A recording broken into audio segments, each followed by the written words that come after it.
Halo guys, halo Liza. Karena adanya komen dari Kakak ini, aku jadi kepikiran, keingetan mau cerita dikit soal refeeding. Jadi refeeding itu adalah satu proses memasukkan makanan pada kondisi tubuh kita yang telah mengalami fasting minimal atau sama dengan 48 sampai 72 jam.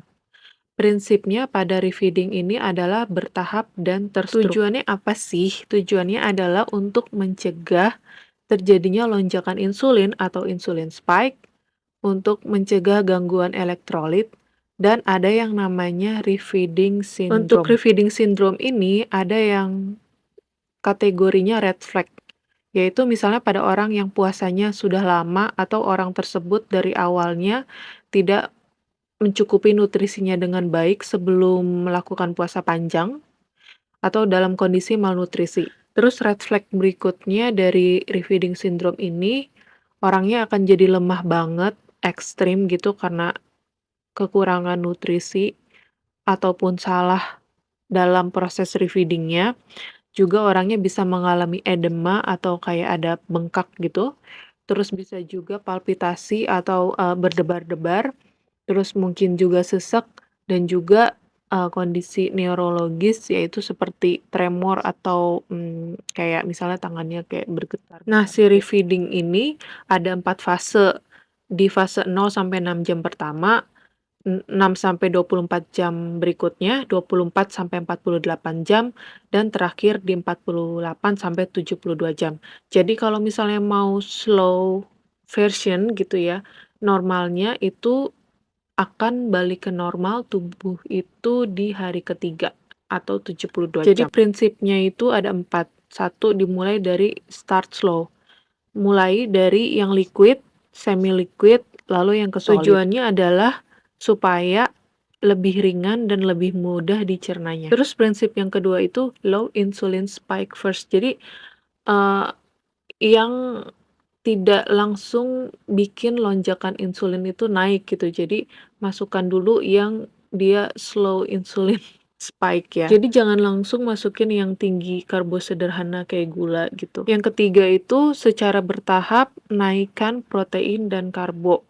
Kalau yang masih makan karbo. Jadi gradually increase protein and carbs. Contoh yang low protein itu misalnya yogurt, susu rendah laktosa, atau susu biasa yang diencerkan 1:1 dengan air. Lalu secara bertahap naik ke protein yang lebih berat, misalnya susu dan protein hewani lainnya seperti daging-dagingan. Nah, terus yang nggak kalah pentingnya juga ini soal elektrolit dan mineral. Untuk elektrolit dan mineral ini sebenarnya perlu diperhatikan juga sebelum memulai puasa panjang.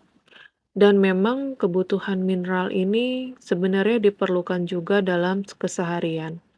Jadi prinsipnya adalah ya kita terus maintenance kadar elektrolit dan kebutuhan yang lainnya juga mikronutrien. Jadi sebenarnya dari komentar Kakak ini benar juga kalau misalnya pertama kali refeeding itu ya jangan langsung ke yogurt. Mungkin ini personal ya. Pada beberapa orang itu ada yang mempunyai kadar toleransi yang cukup lumayan terhadap laktosa gitu.